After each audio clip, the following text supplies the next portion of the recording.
You've been chosen by some news companies because you have a quality product in some respects. Why don't you explain a little bit about that? Absolutely. I mean, I think that our goal has been, from the video platform side, to do basically two things, is provide a myriad of ways to create content that's live and on demand. So whether that's, what we call authentic, which is using a mobile phone to create content, or professional broadcast quality equipment, the goal is really just to provide those opportunities. Because at the end of the day, we're just enabling technology. It's up to the content creators in terms of how they want to leverage that for the purposes of creating content.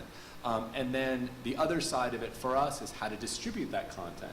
Well, the very interesting thing about all of this, not only from a content creation standpoint, is how is it reaching users? Because as we know, while audiences are continuing to move online, they're also becoming extremely fragmented. They're consuming content from mobile devices, from internet-connected devices, as well as the PC or the television. So that's another kind of dimension to this, is how do you get the content to audiences where they're actually spending the time so that they can consume it. And that's the other side of the problem that we're trying to address. That's true. And we look at this not just as a U.S. thing, but around the world, where are we going to have 1 billion smartphones capable of, in theory, receiving video? Mike, you know about that. Yeah, there's going to be a lot, and increasingly we're seeing not only phones coming with a camera on one side, but there's already some models, some brands have got cameras on both sides. So the phone can be used for video calls as well as video broadcast.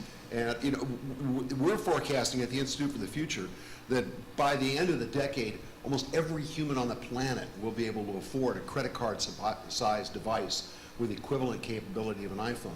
So this becomes a new kind of base assumption for new services that we might have imagined. And so that it's going to actually transform video from a special experience to a ubiquitous and pervasive experience. So that it's the combination of these ubiquitous devices and soon ubiquitous displays. These thin film displays are going to be trivially installed on public spaces and walls, on tabletops, in furniture that we can't imagine. And so that we're going to be actually immersed in video experience as a result.